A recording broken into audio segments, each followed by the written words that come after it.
मेरे पे एक केस आया कि हस्बैंड जो है, एक शादी हुई, तकरीबन 4 महीने बाद हस्बैंड ने देखा कि उसकी मिसेज जो है रात भर पूरे दिन जो है वो सोशल मीडिया पे एक्टिव रहती है।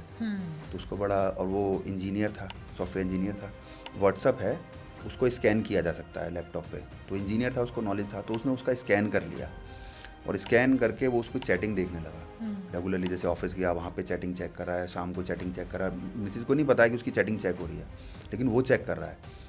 तो चेक करते करते करते उसने पाया कि उसकी वाइफ के नंबर ऑफ बॉयज से संबंध है। तो इस तरह के केस कितने आते हैं जहाँ पे पता चला कि मोबाइल या रील बनाने या सोशल मीडिया पे रहने के चक्कर में जो है सिर्फ इस वजह से, मैं ये नहीं कह रही हूँ कि उसका किसी के साथ कोई और रिलेशन था या कुछ और था, नहीं, लेकिन चॉइसेस बिल्कुल अलग हैं। और इस चीज़ के ऊपर भी कोई केस इस तरह के आते हैं क्या आपके पास? बहुत सारे केसेस हैं, और आज की डेट में मैं ये मानता हूँ, मेरा खुद का प्रजम्पशन है कि अप्रॉक्सीमेटली 40% केसेस में महिला, अगर पुरुष मुकदमा डाल रहा है तो उसका एक एलिगेशन ये ज़रूर होता है कि मेरी मिसेज जो है सोशल मीडिया पे एक्टिव रहती है, या सोशल मीडिया पे लोगों से चैट करती है, या अनजान लोगों से बातचीत करती है। और ये एक बड़ा वजह है तलाक का। तो भारत देश में डिवोर्स केसेस बढ़ने का 2 रीज़न है। सबसे पहला रीज़न तो साक्षरता का स्तर बढ़ा है, दूसरा रीज़न है शादी की एज बढ़ी है। तो आपने बताया कि बहुत सारे एलिगेशंस लगते हैं, ये सब होते हैं, तो एलिगेशंस हैं, राइट?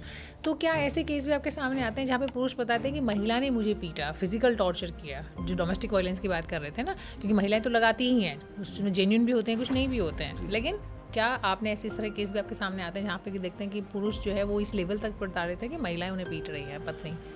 होश आने के बाद पुलिस बयान लेने पहुंची, तो लड़की को ट्यूटर कर दिया गया कि उसने कहा कि रात को ऐसा ऐसा हुआ था, मेरे पति ने ऐसा ऐसा कहा था, और मुझे ना मेरे सास ससुर ने हाथ पकड़े, मेरे जेठ जेठानी ने मेरी टांगें पकड़ी, और मेरे पति ने फंदा लगा के मेरे को खींचना शुरू कर दिया और मुझे ना फांसी लगाने का प्रयास किया।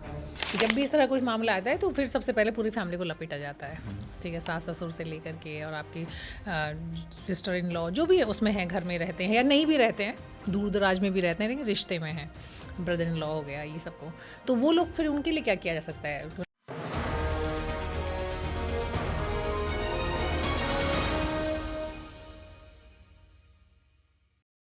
आज का ये पॉडकास्ट कुछ खास है, खास इस मायने में कि आज हम बात करेंगे उन रिश्तों के बारे में जिनमें कई बार जाने अनजाने, चाहते हुए बिना चाहते हुए कानूनी दांव-पेच शामिल हो जाते हैं। आज हम बात करेंगे डिवोर्स की, खासकर उन मामलों में जहां पर कई बार कोई पत्नी डिवोर्स को एक मुद्दा बना लेती है अपने पति के खिलाफ। उसमें बहुत सारे सच, बहुत सारे झूठ शामिल होते हैं।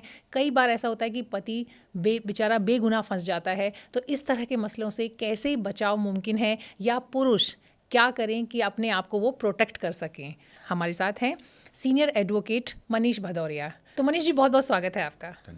जी मनीष जी, चूँकि एक बहुत बड़ा कंसर्न जो इधर देखने को मिल रहा है वो हो रहा है कि डिवोर्स के केसेस बढ़ रहे हैं। पहले क्या होता था कि आप शादी मान के चलते थे कि शादी हुई तो फिर सालों साल का रिश्ता, बल्कि जन्मों का रिश्ता माना जाता है हमारे हिंदू धर्म में। तो लेकिन अब क्या हुआ कि डिवोर्स केसेस होते हैं, कई जेन्युइन इश्यूज़ भी होते हैं, लेकिन इधर हम लोग पढ़ते हैं, बहुत सारी रिपोर्ट्स आती हैं, बताती हैं कि डिवोर्स के मामले बढ़ रहे हैं।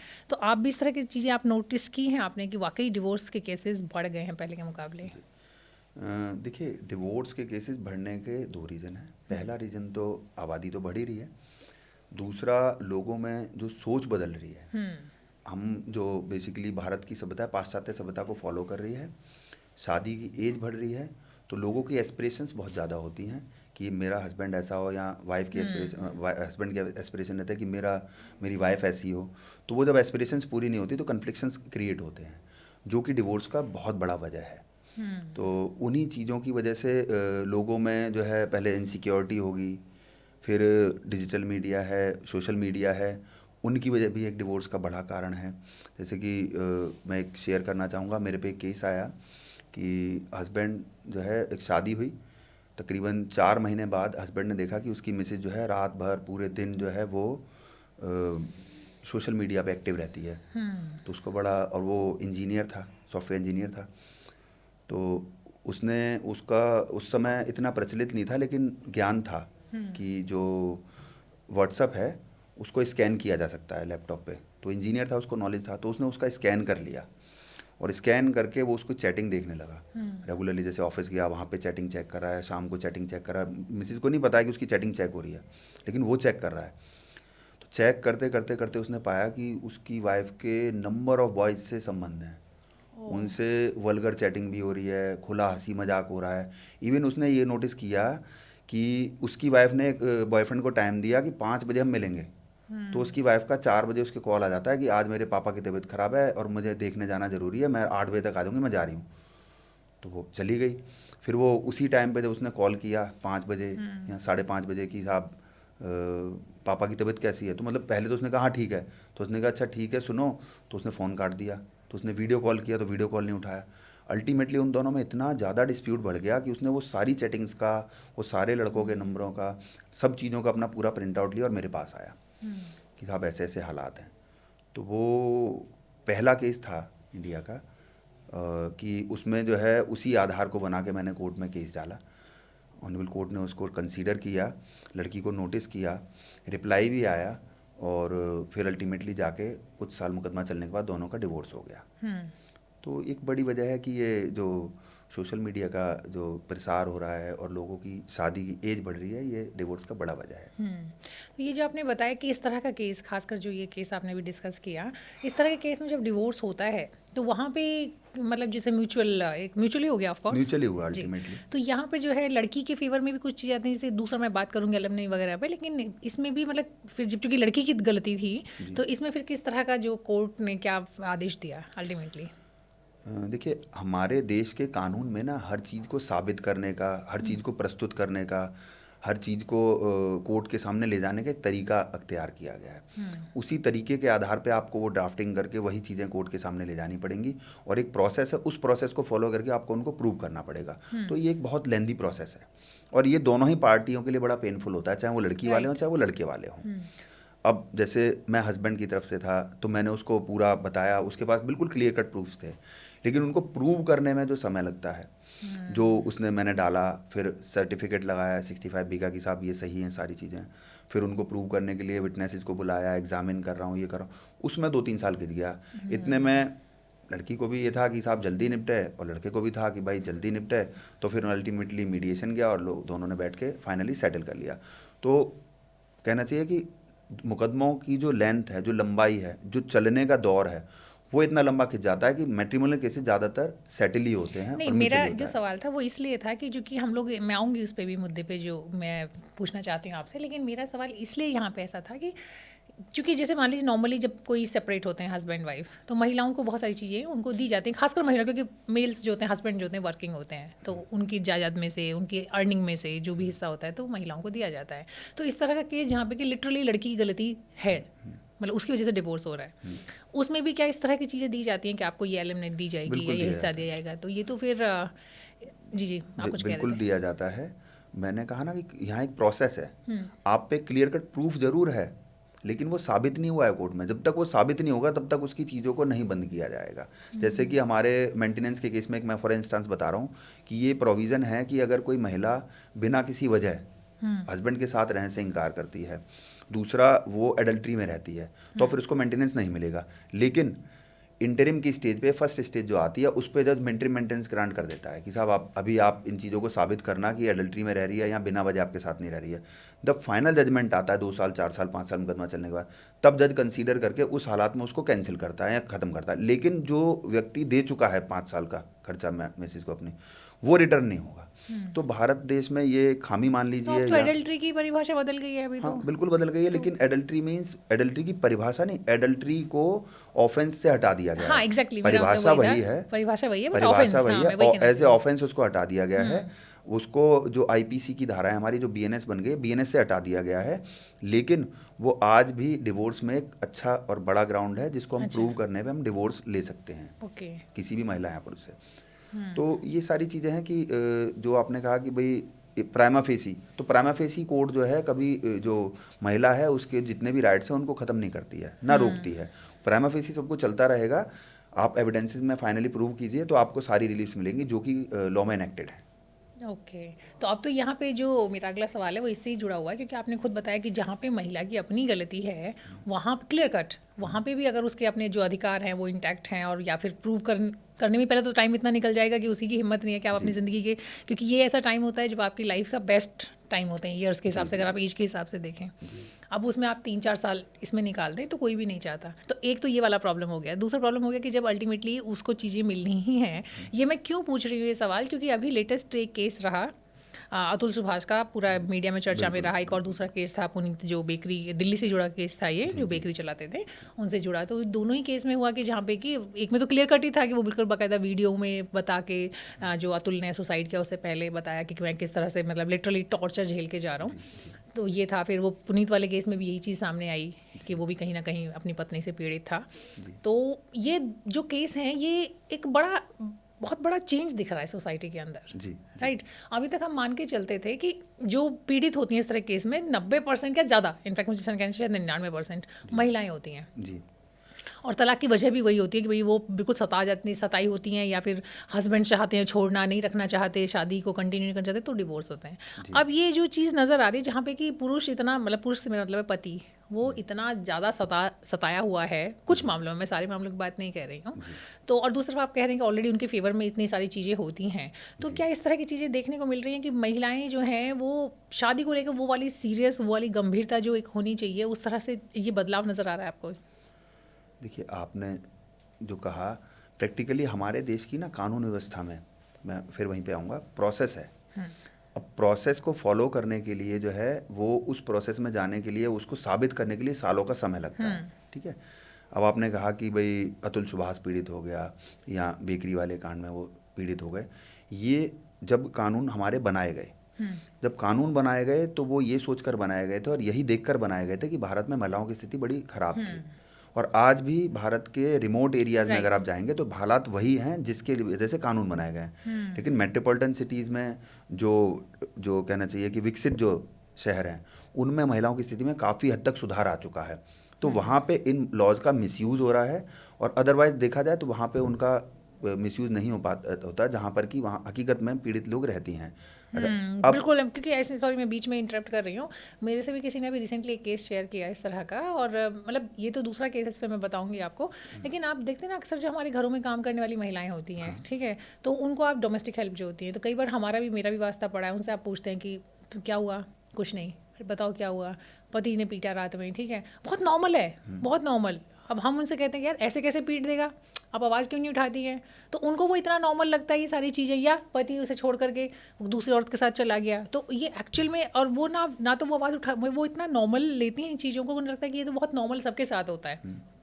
पति से पिटना नॉर्मल है, पति का दूसरी औरत के पास जाना नॉर्मल है, ठीक है, और अगर कोई आवाज़ उठाना चाहे तो उन्हें पता नहीं कि कैसे उठाना है। तो ये बात तो आप सही कह रहे हैं कि जहाँ एक्चुअली जिसको ज़रूरत है वो उन तक तो ये चीज़ पहुंच ही नहीं रही है। तो वो तो आज भी मतलब इतनी स्वावलंबी नहीं है, या उनको अधिकारों की जानकारी नहीं है, या फिर चाहे भी तो कर नहीं सकती हैं। लेकिन दूसरी तरफ जो पढ़ी लिखी महिलाएं हैं, जिनके पास राइट की जानकारी, अपने अधिकारों की जानकारी, तो वो कहीं ना कहीं, सब में नहीं, कुछ मामलों में उसका मिसयूज़ करती देखी जा रही हैं। राइट, जैसे कि अतुल सुभाष का मामला हुआ। देखिए, प्रैक्टिकली मैंने इनिशियली कहा कि भारत देश में डिवोर्स केसेस बढ़ने का 2 रीज़न है। सबसे पहला रीज़न तो साक्षरता का स्तर बढ़ा है, दूसरा रीज़न है शादी की एज बढ़ी है।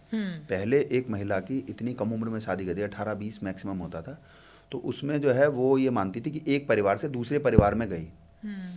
अब क्या है कि शादी की एज बढ़ गई, महिला की उम्र 25, 27, 28, 30 तक पहुंच जाती है, उससे तो ज़्यादा भी उसकी एक्सपेक्टेशंस बढ़ जाती हैं कि भाई मेरा हस्बैंड का एक मतलब बड़ी लग्जरी गाड़ी हो, एक बड़ा मकान हो, एक पूरा इतना स्टैंडर्ड लेवल हो, वो चीज़ें हों, वो चीज़ें भी मिल जाती है। लेकिन ना कहीं जाके 100% वो चीज़ें नहीं मिल पाती हैं। तो वहाँ पे एडजस्टमेंट की दिक्कत आती है। एज के साथ जब आप इतने बढ़ जाते हैं कि आपका अपना एक सेट पैटर्न, आपका एक थॉट प्रोसेस, सब कुछ आपके हिसाब से, आपका लाइफस्टाइल, तो काफ़ी हद तक वो बन जाता है। तो फिर उसमें चेंज या एडजस्टमेंट या किसी तरह का अडेप्टेशन मुश्किल होता है। अब जैसे मेरे पास एक केस आया डिवोर्स का, तो उसमें हस्बैंड की तरफ से था।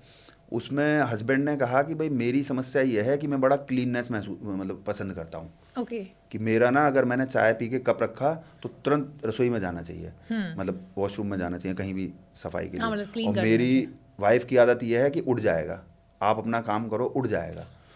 वो अपना ऑफिस से आया तो उसने अपना शूज़ उतारे, सॉक्स उतारे और उठा के जगह पे रख दिए।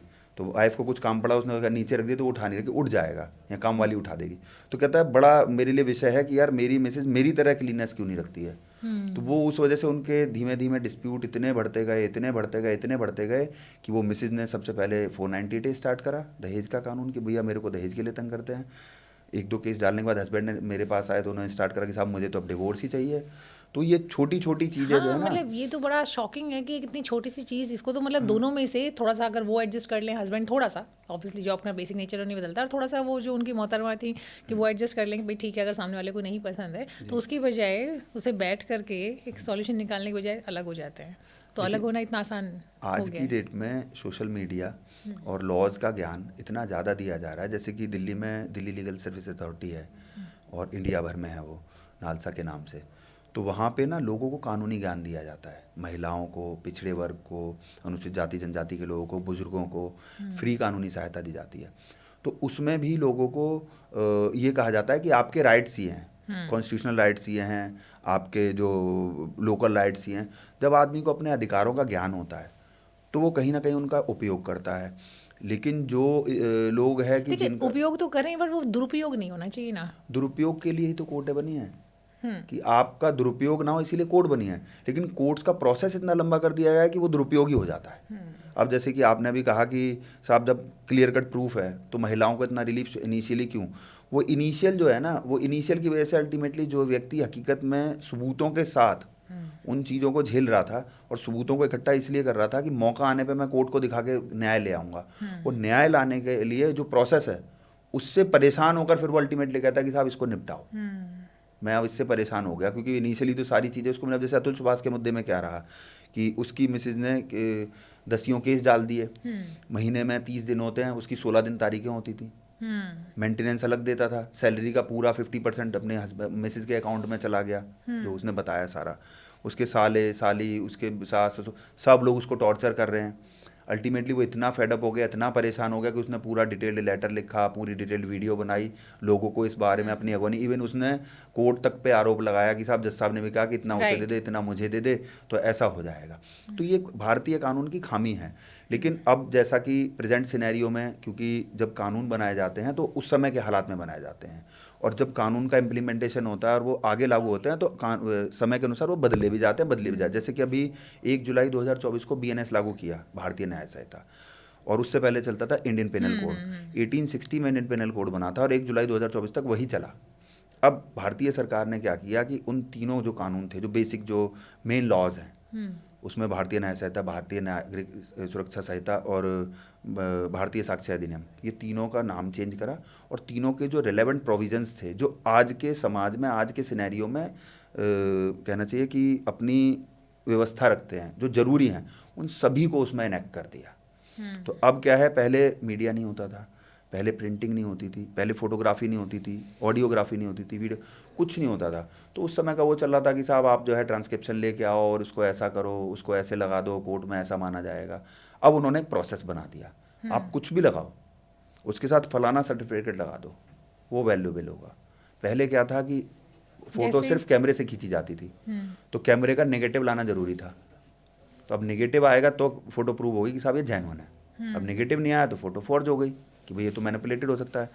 अब क्या है, उन्होंने कहा कि साहब सब लोग मोबाइल से खींचते हैं, तो उन्होंने एक व्यवस्था दी कि आप मोबाइल की फ़ोटो लगाओ और अपने मोबाइल का मेक, उसका नंबर, उसका IMI नंबर, उसका मॉडल, कलर, सब कुछ लिखो और उसके नीचे आइडेंटिफाई करो कि हाँ यस ये मेरा मोबाइल है, इससे मैंने इस फोटो को क्लिक करा है और इस दौरान इसको क्लिक करा है, और मैं ये ऑन ओथ ये स्टेटमेंट दे रहा हूँ कि साहब ये ट्रू है, और जब कोर्ट मांगेगी तो मैं अपना मोबाइल ला के कोर्ट के सामने पेश कर दूंगा। तो मीनिंग देयर बाई कि वो एक प्रोसेस हो गया। अब जो अपोजिट काउंसिल है वो इस चीज़ को तो डिनाई कर सकता है कि साहब ये स्थिति दूसरी थी, लेकिन ये चीज़ डिनाई नहीं कर सकता कि ये फोटो ही नहीं थी। और अगर फोटो डिनाई करता तो साहब ये रहा कैमरा, ये रहा मेरा मोबाइल, और मैंने एफिडेविट दे रखा है इस मोबाइल का, IMI नंबर से लेकर हर चीज़ मैंने दे रखा है, चेक करा लीजिए। तो ये प्रोसेस जो है वो समय के अनुसार चेंज किया गया। जैसे कि अब आपने कहा एडल्ट्री, आपने एक मुद्दा बोला था, अंग्रेजों के टाइम में एडल्ट्री बना था। एडल्ट्री की बेसिक डेफिनेशन ये थी कि अगर कोई पुरुष किसी महिला के साथ, किसी अदर महिला के साथ संबंध स्थापित करता है तो वो महिला एक्यूज नहीं बनेगी, सिर्फ वो पुरुष एक्यूज बनेगा। ये अंग्रेजों की परंपरा थी, क्योंकि अंग्रेज इंडिया आए थे, हमारे देश में तो ऐसा नहीं होता था, तो उन्होंने अपने लेडीज़ को सेव करने के लिए, वो इंडियन कोई उनके आसपास भी ना आए, तो उन्होंने कहा तुम ही मुलजिम बनोगे, हमारी लेडीज़ का कुछ नहीं जाएगा। तो वो उसको बना दिया। धीमे धीमे धीमे उसकी प्रासंगिकता खत्म हो गई कि साहब जब दो लोग ऑफेंस कर रहे हैं तो दोनों क्यों ना मुलजिम हो, राइट। एक क्यों हो। तो सुप्रीम कोर्ट ने उसको अबॉलिश कर दिया। अल्टीमेटली फिर बीएनएस में तो उसको बिल्कुल ही खत्म कर दिया, वो धारा ही वहाँ से हटा दी। तो ये सारी चीज़ें जो है वो समय अनुसार बदलती रहती हैं। अब जैसे आज मिसयूज़ हो रहा है महिलाओं के पक्ष में, जैसे जी। उसको सारी रिलीफ्स मिल रही हैं, बाद में वो हस्बैंड कह रहा है मुझे ये चाहिए वो चाहिए, वो लड़ना पड़ रहा है उसको 7-8 साल।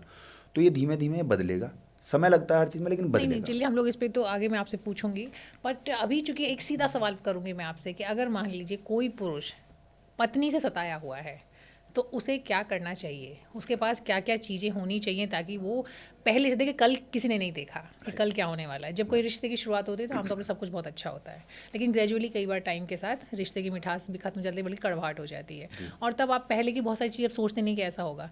लेकिन आजकल का सिनेरियो क्योंकि इस तरह के केसेस बहुत बढ़ रहे हैं, हम लगातार देख रहे हैं, कोई गारंटी नहीं है किसी रिलेशनशिप की। तो पहले मैं जानना चाहूँगी पुरुष पतियों के हक में कि उनको अपने आप को कहाँ कहाँ सेफ गार्ड करना होगा, क्या क्या चीज़ें उन्हें करनी चाहिए ताकि वो आगे जा कर के बुरी तरीके से फंसे नहीं। जी, देखिए अगर कोई भी समस्या घर के अंदर स्टार्ट होती है तो हमारी फर्स्ट सिविक अथॉरिटी है पुलिस। तो पुलिस को हम पहले इन्फॉर्म करते हैं, चाहे वो पुरुष हो महिला हो कोई भी व्यक्ति हो, पुलिस को इन्फॉर्म करता है। पुलिस को इन्फॉर्म करने के बाद वहाँ डीसीपी, कमिश्नर, एसएचओ सभी से वो रिसीविंग करा के कंप्लेंट रखता है, और उसके बाद वो उस बात का कंप्लेंट केस कोर्ट में डाल सकता है। अगर फिर भी सुनवाई नहीं होती है कंप्लेंट केस में भी, तो वो हाई कोर्ट रिट में भी जा सकता है और इस तरीके की रेमेडीज़ फॉलो करता है। जैसे कि मैं आपको एक किस्सा सुनाता हूँ। मेरे पास एक केस आया, लड़का लड़की दोनों हाईली क्वालिफाइड थे। हस्बैंड जो है असिस्टेंट प्रोफेसर हैं दिल्ली में, और मिसेज जो है उनकी एमए मैथमेटिक्स वगैरह काफ़ी अच्छी पढ़ी लिखी हैं, और दोनों की ही फैमिली काफ़ी प्रूडेंट है, मेडिकल लाइन से जुड़े हुए हैं। तो 2018 में उनकी मिसेज ने उनको मतलब घर में ज़्यादा परेशान कर दिया, कुछ करोगे तो मैं सुसाइड कर लूँगी, कुछ करोगे तो मैं ऐसा कर लूँगी, तुमको ऐसा करना होगा वरना मैं छत से कूद जाऊँगी। बड़ा फेडअप हो गए। तो मेरे पास आए कि साहब ऐसा ऐसा घर में दिक्कत है और इसको मैं कैसे करूं, क्योंकि भारत में कोई भी स्पष्ट कानून पुरुषों के पक्ष में नहीं है। महिलाओं के काम मामले में तो स्पष्ट कानून है कि मेंटेनेंस का ही महिला को इस कानून में मिलेगा, डोमेस्टिक वायलेंस का ये कानून है जो यहाँ से मिलेगा, और दहेज के लिए ये कानून है, या प्रॉपर्टी में हिस्से के लिए ये कानून है, लेकिन पुरुषों के लिए कोई कानून नहीं है स्पष्ट रूप से।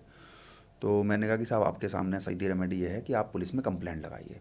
तो उन्होंने मुझे सारे हालात बताए, मैंने उसको ड्राफ्ट किया, ड्राफ्ट करके मैंने कमिश्नर, डीसीपी, एसएचओ सभी से उसको बाई पोस्ट और पर्सनली जाके उनको भेज के रिसीव करवाया और उनको कॉपी दिया। कहने लगे कि साहब ये बचाव है हमारा। मैंने कहा बिल्कुल बचाव है, समय आने पे काम आएगा। उसके घटना के करीब 11 महीने बाद उस महिला ने घर में इन्हीं बातों को लेकर कलेश किया कि साहब घर से अलग होना है, ये होना है। तो परिवार वालों ने नहीं माना कि नहीं भाई अब तो पानी सर से ऊपर चला गया, हम नहीं होंगे, अब आप जो करना है कर लो। तो रात को करीब 11-12 बजे घर में गई, कमरे में जाके उसने अपना फांसी का फंदा लगा लिया। फंदा लगाने के बाद फादर इन लॉ और हस्बैंड ने ही पुलिस को कॉल किया और उसको अपनी गाड़ी में लेके जीटीबी हॉस्पिटल लेके गए। रास्ते में उसके परिवार वालों को इन्फॉर्म किया कि साहब आपकी लड़की ने जो है फंदा लगाने का प्रयास किया, आप जल्दी आ जाइए। चलो, अब जब हॉस्पिटल पहुँचे तो पुलिस को इन्फॉर्म किया गया। पुलिस आई तो लड़की तो बेहोश थी। तो कहने लगे साहब ट्रीटमेंट चल रहा है, अभी 2 दिन बाद स्टेटमेंट देंगे। परिवार वाले आ गए, अब उन्होंने आरोप लगाना शुरू करा लड़की के कि साहब आपने किया, ये किया, वो किया। उन्होंने कहा साहब हमने तो आपको इन्फॉर्म किया है, कुछ नहीं हुआ। बहरहाल वहाँ से वो जीटीबी से मैक्स हॉस्पिटल चले गए। वहाँ जाके लड़की को होश आया। होश आने के बाद पुलिस बयान लेने पहुँची तो लड़की को ट्यूटर कर दिया गया कि उसने कहा कि रात को ऐसा ऐसा हुआ था, मेरे पति ने ऐसा ऐसा कहा था, और मुझे ना मेरे सास ससुर ने हाथ पकड़े, मेरे जेठ जेठानी ने मेरी टांगें पकड़ी, और मेरे पति ने फंदा लगा के मेरे को खींचना शुरू कर दिया और मुझे ना फांसी लगाने का प्रयास किया। एफआईआर हो गई 307 आईपीसी में, हत्या के प्रयास में। मेरे पास आए, 1 साल पहले मैंने कंप्लेंट लिखाया था, मैंने कोर्ट में बेल एप्लीकेशन लगाया। जिस हिसाब से मैंने कहा तो लड़की के जो काउंसिल थे उन्होंने प्राइवेट एक काउंसिल एंगेज किए थे। वो एक लिगेचर मार्क होते हैं जो गले पे निशान आता है फंदा लगने के बाद, वो लिगेचर मार्क्स को दिखाने लगे कि साहब देखो साहब ये ना पीछे से ऐसे फंदा लगा के खींचने का प्रयास किया है, बड़ा मार्क आर्क आए हैं, देखिए आप इसको। तो मैंने साहब से प्रेयर किया, मैंने कहा सर आप ना इसका एक मेडिकल ओपिनियन ले लीजिए, क्योंकि मेरी 1 साल पुरानी मैंने कंप्लेंट दी है कि महिला मेरे को शादी के बाद से ही 1 साल पहले तक मैंने कंप्लेंट दी कि ये मेरे को धमकी देती थी कि मैं आत्महत्या कर लूँगी और तुम्हें पूरे घर को फंसा दूंगी, प्रयास करके पूरे घर। तो मैंने कहा वही इसने किया है। तो जज साहब को मेरी कंप्लेंट में, क्योंकि वो 1 साल पहले की दी हुई थी, तो जज साहब को ट्रुथ नज़र आया। उन्होंने जीटीबी हॉस्पिटल को डायरेक्शन दिया बेल की स्टेज पे कि साहब आप इसका मेडिकल बोर्ड बनाइए और मेडिकल बोर्ड इसकी जांच करेगा। तो 5 डॉक्टर्स का मेडिकल बोर्ड बना और उसने बताया कि साहब ये जो है हत्या का प्रयास नहीं है, ये तो हैंगिंग है, ये स्ट्रेंगुलेशन की परिभाषा में नहीं आता है, हैंगिंग की है, इसने अपने आप को लटकाया है। फिर अल्टीमेटली जज साहब ने उस रिपोर्ट को देखा, मेरी कंप्लेंट को देखा और उसके आधार पे पूरे घर को एंटिसिपेटरी बेल ग्रांट किया। तो ये जो चीज़ें हैं कि आप अपने प्रिकॉशंस लें, कोई ऐसी समस्या आती है तो कहते हैं जैसे महिला नहीं डरती कोर्ट तक जाने में, तो पुरुष भी ना डरें, तुरंत पुलिस को, लोकल अथॉरिटीज़ को इन्फॉर्म करें। उसके बाद बट इस केस में जैसे आपने बताया कि आपने इन्फॉर्म किया, बता दिया, आपने गाइड किया उनको, तो इससे एक दूसरी चीज़ भी आती है ना कि अगर मान लीजिए आपका रिश्ता कहीं थोड़ा ख़राब है, ऑफ कोर्स आप तभी जाएंगे, तो वो इस तरह की कंप्लेंट अगर महिला को पता चलेगी या पुरुष को, जो भी पार्टनर है आपके, उसको पता चलता है कि उसने मेरे पार्टनर ने मेरे अगेंस्ट कंप्लेन की है, तब तो रिश्ता और ख़राब हो जाएगा, या फिर उसे छुपा के करना है? नहीं मैम, देखिए अगर आप कोई भी कानूनी कार्रवाई करते हैं तो ये तो हकीकत है कि दोनों पार्टीज को पता लगेगा।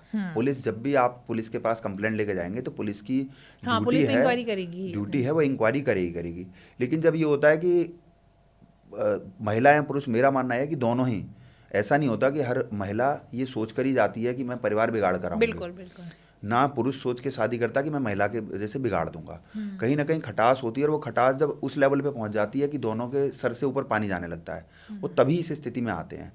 माना वजह छोटी भी हो सकती है, लेकिन वो इस इतनी ऊंचाई तक पहुंच चुकी है कि अगर पुलिस भी आ जाए ना तो दोनों को घबराहट ना हो। तो उस स्थिति में अगर आदमी जाता है पुलिस के पास, और जाहिर सी बात है पुलिस इंक्वायरी के लिए आएगी, तो अगर लगता है दोनों का राजीनामा हो गया, बात खत्म हो गई, तो पुलिस को कह देते हैं कि साहब जैसे अब सुप्रीम कोर्ट की गाइडलाइंस हैं कि अगर मैट्रिमोनियल डिस्प्यूट है तो उनको तुरंत दर्ज मत करो, चाहे वजह थोड़ी ग्रेव भी हो। नॉर्मली तो छोटे से छोटे ऑफेंस में कोई आदमी थप्पड़ भी मार दे तो 323 की एफआईआर हो जाती है, लेकिन जहाँ पर कि महिला पुरुष का मसला हो तो वहाँ छोटी मोटी चोटें भी आ जाए तो भी पुलिस कहती है भाई देखो सेटल कर लो, क्योंकि पूरा तंत्र उसमें काम करेगा। नहीं, बट अगेन फिर यहाँ पे आ गया ना कि मान लीजिए आप कह रहे हैं कि पुलिस कहते हैं कि भाई सॉर्ट आउट कर लो, समझौता कर लीजिए, तो लेकिन फिर कंप्लेंट कैसे करेंगे फिर? हमने जैसे पुरुष के खिलाफ कुछ ऐसा हुआ कि उसको लगा पुलिस में जाना चाहिए, उसने कंप्लेंट किया, कंप्लेंट करने के बाद पुलिस वेरिफिकेशन के लिए आई उस कंप्लेंट की, महिला ने भी अपना स्टेटमेंट दिया।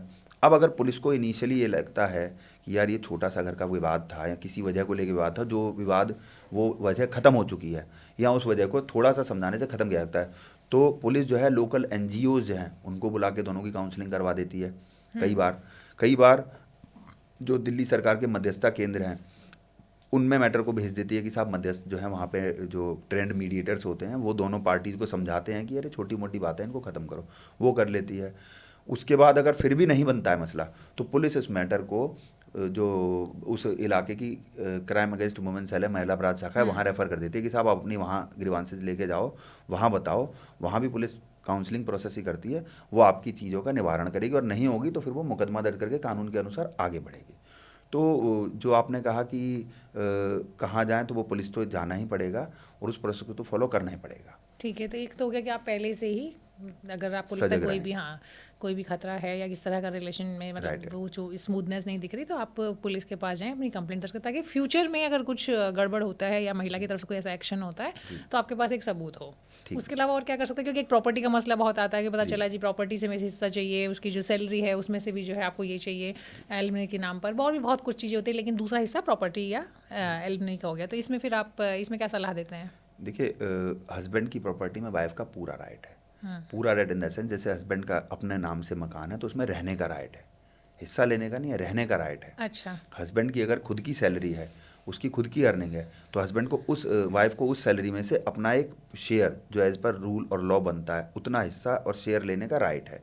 तो उस बारे में तो ये नहीं कह सकते कि हम कोई बचाव करें, क्योंकि वो तो कहा जाएगा कि कोर्ट को मिसलीड करने वाली बात हो जाएगी। मेरी सैलरी 1 लाख रुपए है और मेरी मिसेज मेरे से खर्चा मांगती है तो 50,000 अगर कानून के अनुसार तो 50,000 लेगी। अब उसको मैं कैसे मैनिपुलेट करूं, उसे मैनिपुलेशन ही कहा जाएगा, हाँ, ट्रुथ नहीं कहा जाएगा। तो उस बारे में तो खैर कोई ऐसी इलीगल ओपिनियन नहीं दी जा सकती, लेकिन हाँ ये है कि अगर हस्बैंड है तो पूरा प्रॉपर चीज़ों को मेंटेन करे, आईटीआर से लेके अपना अकाउंट में हर चीज़ों को एक नंबर में लेके चले कि जितना जो भी होगा वो फेयरली होगा। अगर कोई ऐसी कोई 2 नंबर की इनकम है या कोई ऐसी चीज़ है जो उसके कहना चाहिए कि किसी ने साइड बिजनेस स्टार्ट करा जिसकी इनकम बहुत थोड़ी है लेकिन वो बिजनेस का नाम बड़ा है, जैसे शेयर मार्केट है, आदमी 100 रुपया इन्वेस्ट करे तो वो भी शेयर मार्केट में ही कहलाता है। अगर आदमी 1 करोड़ रुपया इन्वेस्ट करे तो भी शेयर मार्केट में ही कहलाता है। अब अगर 100 रुपये वाला 10% प्रॉफिट कमा रहा है तो 10 रुपया कमा रहा है, लेकिन 1 करोड़ वाला अगर 10% प्रॉफिट कमा रहा है तो 10 लाख रुपये कमा रहा है। लेकिन मिसेज क्या लिखती हैं कि साहब इसकी सैलरी तो 50,000 रुपये है, लेकिन शेयर से 5 लाख रुपये महीना कमाता है। अब वो स्थिति जो है, क्योंकि अगर आप पे प्रूफ नहीं है और आप प्रैक्टिकली आप उस चीज़ को कर तो रहे ही हो, तो वो फिर कोर्ट को प्रिजम्पशन लेना पड़ता है। वो मे भी हो सकता है आपके खिलाफ जाए। आप सोचते हो कि साहब कोर्ट ने सपोज करो प्रिज्यूम करा कि 5 लाख कहती है 2 तो होगी और आपकी इनकम थी 20,000 रुपये, तो फिर वो आपके अगेंस्ट जाएगी, आपका 50,000 रुपये खर्चा बन जाएगा, तो आपकी इनकम ही 20 थी, 30 तो आपका फालतू हो गया। तो वो चीज़ें जो है अपने आप को सेफ ना करके सिक्योर करके चले, चीज़ों को एक नंबर में लेके चले, जो चीज़ें आ रही हैं उनको क्लियरली करके चले, पहली चीज़। दूसरी चीज़, ये एक प्रैक्टिकल बात है कि अगर आपके संबंधों में खटास आ रही है तो अपने लाइफ पार्टनर की हर चीज़ की प्रॉपर इन्फॉर्मेशन, चाहे उनका बैंक अकाउंट हो, चाहे उनका ITR हो, चाहे उनका कोई ऐसी डिटेल हो जो कि उनके बिजनेस, प्रोफेशन, उनकी पर्सनल लाइफ से संबंधित, तो उसको अपने पास भी मेंटेन करके चले।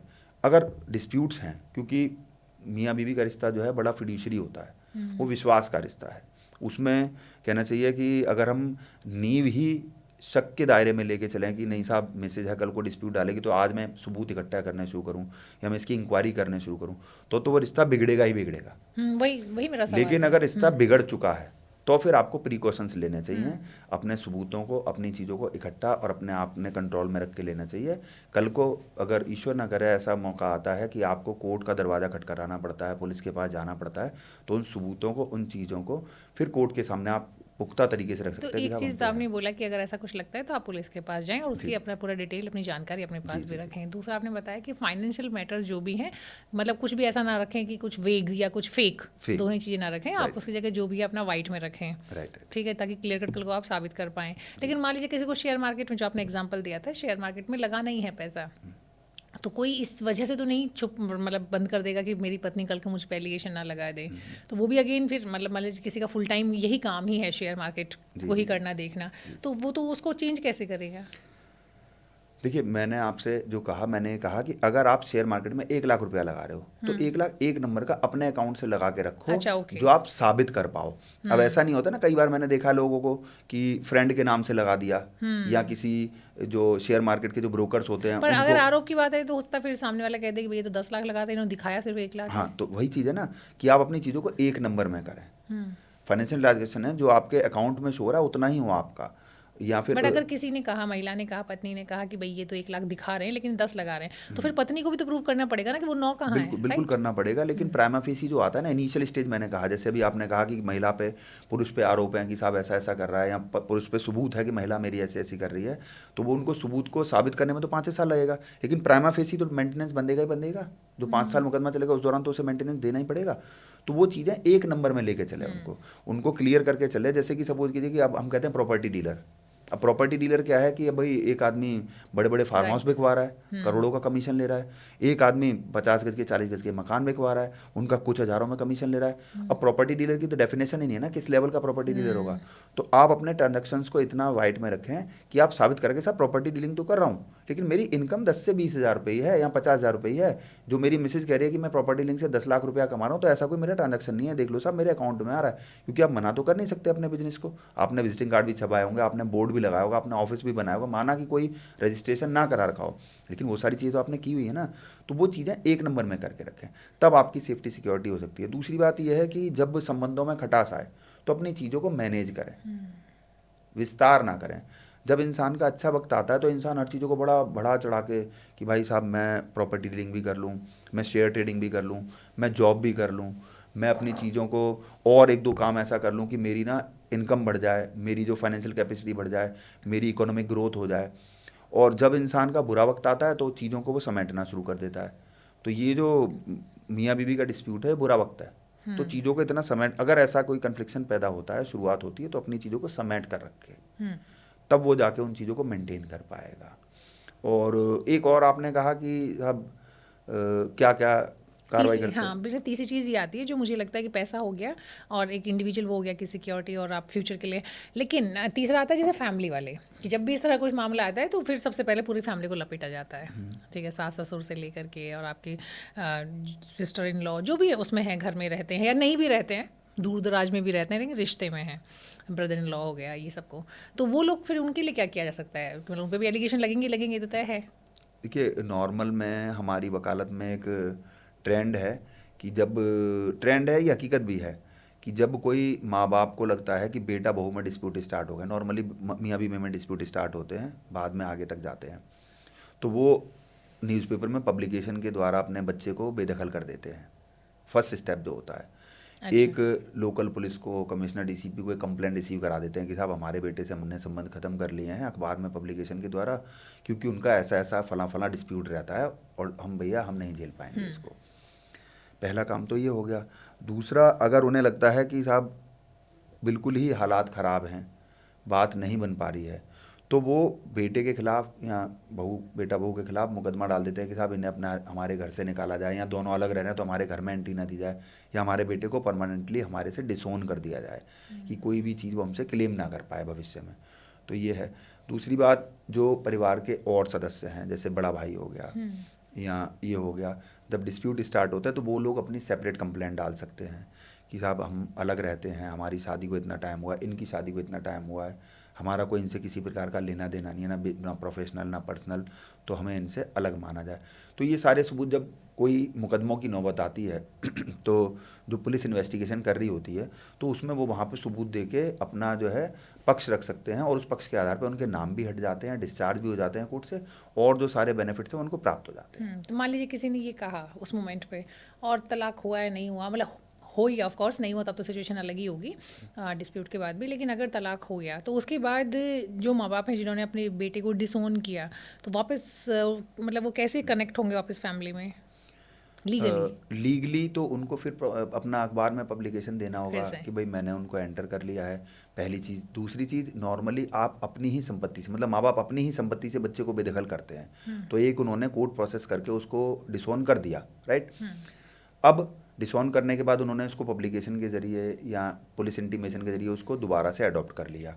प्लस क्योंकि उनकी पावर है, अपनी सेल्फ एंड प्रॉपर्टी को वो कहीं भी दे सकते हैं, चाहे मंदिर को दें, मस्जिद को दें, गुरुद्वारे को दें, अपने बेटे को दें, अपने पड़ोसी को दें, अपने ड्राइवर को दें, अपने घर में किसी को दें, तो वो अपनी एक विल वसीयत के जरिए या रजिस्टर्ड सेल डीड के जरिए या फैमिली पावर टर्नी के जरिए अपने बच्चे को अपने जीते जी वो अपनी प्रॉपर्टी में एंटर कर सकते हैं। रही बात regular day to day phenomena में उसको अडॉप्ट करना, तो उसके लिए कोई कानूनी रोक ही नहीं है। मुकदमा चल रहा है तो अभी आदमी घर में चाय पी लेते हैं, मियाँ बीवी, मेरी कोर्ट में हज़ारों मुकदमे हैं मेरे पास, मैं कोर्ट में लाखों मुकदमों को देखता हूँ कि मियाँ बीवी डिस्प्यूट हो रहा है। अब जैसे मेरे पे एक केस था कि लड़का लड़की दोनों अमेरिका रहते थे, तो लड़की ड्रिंक वगैरह करती थी, स्मोकिंग करती थी, और लड़का जो है वो इन चीज़ों को बिल्कुल पसंद नहीं करता था, और दोनों की फैमिलीज़ के बिजनेस रिलेशंस थे बहुत अच्छे, तो इसी वजह से उनकी शादी की थी, बिजनेस रिलेशन अच्छे हैं। तो वो वहाँ पे किया, वहाँ पे डिस्प्यूट स्टार्ट हुआ, तो दोनों ने अपनी फैमिली को इन्फॉर्म किया कि साहब हमारा डिस्प्यूट हो गया, अब हम नहीं रह सकते। परिवार वालों ने थोड़ा कोशिश किया, फिर मुझे एंगेज किया कि इन दोनों का म्यूचुअल डिवोर्स कराना है, तो रोहिणी कोर्ट में मैटर लगा। मैं वहाँ गया तो लड़का तो मेरे से मिल चुका था, और लड़की जब मेरे चैम्बर में मेरी एब्सेंस में मतलब आए और साइन वाइन करके पूरा अपना वो करके गई, और हुआ, तो मैं लड़की को ज़्यादा नहीं मिल पाया। अब कोर्ट में गए तो वो लड़का और लड़की जब प्रेजेंट होने का नंबर आया तो दोनों आराम से हाथ में हाथ डाल के बातें कर रहे हैं, ये हंस रहे हैं। मैं बड़ा कन्फ्यूज़न में है कि यार लड़की आएगी, लड़की आएगी, और मैंने कहा ये किसी गैर महिला के साथ बातें कर रहा है और किलसेगी। बहरहाल नंबर कॉल होने का नंबर आया तो मैंने पार्टीज़ को कहा कि मैंने कहा भैया वो बुला लो लड़की लड़की से। कह लगे यही तो हैं। तो मैंने कहा ये दोनों तो बड़े प्यार से बात कर रहे हैं। कह रहे नहीं नहीं कोई बात नहीं, वो तो आपस में नहीं बन पा रही है, लेकिन इसका मतलब ये नहीं है कि ये झगड़ा करेंगे, तो म्यूचुअली डिवोर्स ले रहे हैं, ठीक है, हस्बैंड वाइफ के रूप में नहीं रह सकते, लेकिन एज ए फ्रेंड तो रह सकते हैं ना। हाँ, ये नया कॉन्सेप्ट है हमारी कोर्ट सोसाइटी में गए, आराम से उन्होंने स्टेटमेंट दिया, सब कुछ पूरा कोऑपरेट करा, सारी स्टेटमेंट दी, और दोनों बाहर आके अलग अलग चले गए। तो ये भी बड़ा विषय है कि ज़रूरी नहीं है कि बहुत बड़ा परेशानियां क्रिएट हों, बहुत बड़ी। अब जैसे हम हायर क्लास में जाते हैं, फिल्म इंडस्ट्री में जाते हैं, या जो हमारे मीडिया इंडस्ट्री है, जैसे हमारा कहना चाहिए हनी सिंह का डिवोर्स हुआ, या सुजैन खान का ऋतिक रोशन का हुआ, या हाँ, वहाँ तो आप देखते हैं कि सब वहाँ पे म्यूचुअली मुझे होते तो हैं। लगता है कि बहुत ही रेयरेस्ट चांस होता है कि कोर्ट में डिस्प्यूट्स में जाएं, लिटिगेशन में जाएं। वो लोग तो अपने आप बैठ के आराम से सेटल करके, और उसके बावजूद भी सेटल तो कर ही लिया, उसके बावजूद भी मिलते हैं, सोशल मीडिया प्लेटफॉर्म पे इकट्ठे खड़े होते हैं, बातें करते हैं, पार्टीज में इकट्ठे जाते हैं, तो वो उस रिश्ते को वो नहीं कंटिन्यू नहीं चलिए कर वो पा तो रहे फिर हैं। उसमें एलिगेशंस ही नहीं हुए ना, तो वहाँ तो हाँ। चलिए मान लिया कि आपने म्यूचुअली आप बैठे, जो केस आपने भी बताया, या फिर हम अगर सोशलाइट्स की बात करें या सेलिब्रिटीज़ की बात करें, वहाँ पे नहीं, बात वहाँ पे तो यहाँ पे क्या आप रिश्ते की पूरी गंद मच जाती है उसमें कि आप घर वालों को भी शामिल कर रहे हैं, कोर्ट कचहरी कर रहे हैं, फिर एक्सेप्ट भी नहीं कर रहे, मतलब आप समझे ना, तो मैं तलाक दूंगा ना मैं सामने वाले को लेने दूंगा, इस टाइप की चीज़ें भी आती हैं, तो वहाँ पे जो है सूरत हाल ज़्यादा गड़बड़ होता है। जी। तो ये सिचुएशन ये तो रही चुकी महिला, इसमें और भी चीज़ें अगर हैं तो वो भी आप हमें बताएं, लेकिन एक मेरे मन में सवाल आया कि एक मेरे नोन है कोई, और उनका कहना है कि उनके हस्बैंड जो है मतलब उन्होंने डिवोर्स के लिए डाला लड़की ने, और उसमें क्या था कि हस्बैंड की गलती थी, क्योंकि हस्बैंड का ऑलरेडी अफेयर था और वो खुल्लम खुल्ला घर तक भी वो लड़की को लेकर के आया, और उसका दावा था कि तुम घर में रहो और बाहर जो मेरा मन करेगा वो करूँगा, और मतलब जो मेरी मर्जी। तो उनका कहना है कि मैंने सब कुछ किया, इतना सब कुछ, मतलब मेरे पास सारे सबूत भी थे, सब कुछ दिया, और मैं बिल्कुल नहीं रहना चाहती हूँ, लेकिन सालों से केस पड़ा हुआ है। ठीक है, तो यहाँ पे अब महिला पुरुष की बात नहीं करी, कोई भी एक विक्टिम हो सकता है, तो मैं उसमें, और बोले हमने पूरी कोशिश कर ली, लेकिन अगेन उसमें दो मसले आए। एक तो मसला ये आया कि उनका कहना था कि पता नहीं जज, जो अभी आपने भी कहा कि इस तरह के एलिगेशंस लगते हैं, सबूत हमारे पास नहीं है या हम नहीं जानते, लेकिन एलिगेशन तो लगते हैं कि पता नहीं जज को पैसा दे रखा है कि वो तैयार नहीं है, जबकि सब कुछ है। दूसरा उन्होंने बोला कि जो उसकी सैलरी है वो 2.5 लाख या 2 लाख, जो भी कुछ अमाउंट है, बड़ा अमाउंट है, जो उसने अपने लिंक्डइन अकाउंट पे डाला या कहीं पे जो भी जॉब के हिसाब से, प्रोफाइल के हिसाब से, लेकिन जब मेरे को देने की बात आती तो वो 60-70 हज़ार रुपये कुछ दिखा रहा है अपनी इनकम। तो ये ऐसा कैसे मुमकिन है? बीच का अगर किसी की सैलरी, ये सैलरी तो आपको पेपर पे आएगी, सारा आपके पास पेपर वर्क होगा, तो कैसे मुमकिन है ऐसा कि आपकी इतनी सैलरी को कम दिखाना? तो या तो इसमें महिला झूठ बोल रही है या उसे बेवकूफ़ बनाया जा रहा है, तो कैसे कैसे मुमकिन है? अब मैं बताता हूँ। जी। नॉर्मली जब भी डिस्प्यूट स्टार्ट होते हैं तो भारत में एक बड़ी समस्या ये है कि हर इंसान अपने टैक्स को बचाना चाहता है, हर इंसान अपनी एसेट्स को कम से कम दिखाना चाहता है। आप लोकल एरियाज़ में जाइए कि प्रॉपर्टी का जो सर्किल रेट है वो 40,000 रुपये गज का है, और लेकिन वो बिक रही है 1,40,00,000 रुपये में या 1,40,000 रुपये गज में। तो वो जो है इसी तरीके से सैलरी का है कि जब महिला का डिस्प्यूट नहीं चल रहा होता तो उसको अपने हस्बैंड की जेन्युइन सैलरी, जेन्युइन खर्चे, घर के सब पता होते हैं, लेकिन जब वो कोर्ट में जाती हैं तो वो कोर्ट में जाने के बाद वो उनकी सैलरी मैनी फोल्ड्स बढ़ जाती है, क्योंकि उन्हें ऐसा लगता है कि जो भारत में कहावत कहते हैं ना कि जब तोप का लाइसेंस मांगो तो बंदूक का मिलेगा। तो वही चीज़ है कि महिला को लगता है जब मैं 5 लाख लिखूंगी तब मुझे 20,000 मेंटेनेंस मिलेगा या 50,000 मेंटेनेंस मिलेगा। तो और दूसरी बात आपने कहा कि भाई सोशल मीडिया पे डाल देते हैं। सोशल मीडिया पे आप ये नहीं कह सकते कि वो न्यूज़ बड़ी ऑथेंटिक है। जैसे किसी ने अपने लिंक्डइन प्रोफाइल पे लिख दिया या अपने इंस्टा पे लिख दिया कि I am earning 1.5 lakh per month, तो ये कोई ऑथेंटिक प्रूफ नहीं है कि वो उसका सैलरी का प्रूफ हो गया। सैलरी अगर वाइफ क्लेम करती है मेरा हस्बैंड अपने लिंक्डइन पे डाल रहा है 1.5 लाख नहीं, रुपए ये महीना, वाले जो केसेस को मैं व्यक्तिगत जानती हूँ, तो इसलिए मुझे आइडिया कि जो प्रोफाइल है लड़के का, उसमें जो सैलरी वो मान रही कि वो है, वो उसी के आसपास होगी, क्योंकि आप प्रोफाइल के हिसाब से भी देखते हैं ना कि अगर आप इतनी बड़ी एमएनसी में काम कर रहे हैं, इतने सीनियर लेवल पर काम कर रहे हैं, तो वो तो उसकी बात सही है। लेकिन वो मेरा क्वेश्चन ये था कि ऐसा पॉसिबल है, कैसे आप मैनिपुलेट करेंगे फिर अपने डॉक्यूमेंटेशन को, या कैसे कैसे दिखाएंगे कि आपकी ज़्यादा सैलरी फिर कम दिखाएंगे उसको? मैनिपुलेट नहीं मैम, चक्कर क्या है, जैसे आपने डाला, अब डालने के बाद जो उसके अकाउंट में आएगी ऑन अकाउंट ही तो देखी जाएगी। अगर कोई रुपया आपको कहना चाहिए कि ऑफ द रिकॉर्ड मिल रहा है, आपकी सैलरी ऑन अकाउंट तो 75,000 ही है, और आपको ऑफ द पर्क्स रिकॉर्ड वगैरह या बाकी चीज़ें जो पेज होते हैं। बक्स वगैरह या कोई ऐसी चीज़ें हैं जो आपकी सैलरी को 2 लाख रुपया बना देते हैं, 1.25 लाख रुपया बढ़ा देते हैं, लेकिन वो आपके अकाउंट में नहीं आ रहे हैं। राइट। तो आप उसको प्रूव कैसे करेंगे? तो वो उस स्थिति में जो आप बता रहे हैं कि 2.5 लाख रुपया उन्होंने क्लेम किया और उसकी सैलरी 60-70 हज़ार वो दिखा रहा है, तो 60-70 हज़ार दिखा नहीं रहा है, उसके अकाउंट में ही 60-70 हज़ार आ रही है, तो वो वही दिखा रहा है जो अकाउंट से लगा रही है, ना तो वो दिखा रहा है और ना वो मैसेज उसकी प्रूव कर पा रही है। तो वहाँ कोर्ट को, जैसे हमारे सुप्रीम कोर्ट की एक जजमेंट है रजनीश वर्सेस नेहा, वो अब पूरे ऑल ओवर इंडिया में मैंडेटरी हो गई है कि उसका एक एफिडेविट होता है, उस एफिडेविट के अकॉर्डिंग महिला और पुरुष दोनों को अपना पूरी डिटेल्स देनी होती हैं, अपनी कमाई की, अपनी डिपेंडेंसी की, अपने ऊपर जो डिपेंडेंट है उन लोगों की, अपने LIC share, debentures, movable property, जो भी उन सब की डिटेल्स आपको देनी होती है, और उसके आधार पे कोर्ट अपना गैस वर्क और अपना पूरा प्रॉपर होमवर्क करती है कि इसमें कितना मेंटेनेंस ग्रांट होना चाहिए। तो वो उस एफिडेविट को झूठा फिट देने पे सज़ा का भी प्रावधान है। तो नॉर्मली अब उसको लोग फॉलो करने लगे हैं, तो कोर्ट को गैस वर्क कम से कम करना पड़ रहा है, उस एफिडेविट के अकॉर्डिंग ही कोर्ट अपना मेंटेनेंस वगैरह ग्रांट करती हैं। इसीलिए फर्दर फ्यूचर में जाके जब फाइनल एडजुडिकेशन होता है केस का, तो अगर आप उसके कॉन्ट्ररी, जैसे सपोज कीजिए हस्बैंड ने कहा मैं 60-70,000 कमाता हूँ, जबकि उसकी सैलरी आप 2.5 लाख कह रहे थे, तो जब कोर्ट में एविडेंस होता है, जब कोर्ट के आगे सबूत और गवाहों वाली बात आती है, तो जैसे वाइफ ने उसके ऑनर के यहाँ से उसके अकाउंटेंट को बुलवा लिया, उसकी ITR के लिए इनकम टैक्स ऑफिस से ऑफिसर को बुलवा लिया, या उसका कोई बिल्कुल ही क्लोज नोन उसके ऑफिस में काम करने वाला है उसको बुलवा लिया, या उसका RTI के जरिए या किसी भी जरिए से उसका ऑफ़र लेटर या उसका प्रेजेंट सिनेरियो जो उसका क्या है डेजिग्नेशन वगैरह उसका लेटर निकलवा लिया, वो कोर्ट के सामने पेश कर दिया कि साहब देखो साहब इसने 70,000 बोला था अकाउंट वाला, लेकिन मैंने ये 10 सबूत आपके सामने रख दिए जो ये प्रूव करते हैं कि इसकी सैलरी हकीकत में ही 2 से 2.5 लाख रुपया है। तो जब उन चीज़ों को कंसीडर करके फाइनली उस मेंटेनेंस को इंक्रीज़ कर देती है। लेकिन इनिशियली तो कोर्ट को प्राइमा फेसी को वर्क करना होता है कि जो प्राइमा फेसी डॉक्यूमेंट उसके सामने आए हैं, जो प्राइमा फेसी दोनों पार्टी ने कंटेंशन रखे हैं, उनके आधार पर तय करना होता है कि साहब कितना मेंटेनेंस फिलहाल ग्रांट करना है। जी। तो ये तो आपने 3-4 मोटी-मोटी चीज़ें बताई जो कि बड़ी इंपॉर्टेंट हैं, बहुत अहम है कि कैसे आप अपने आप को सेव कर सकते हैं, लेकिन और क्या चीज़ें हो सकती हैं?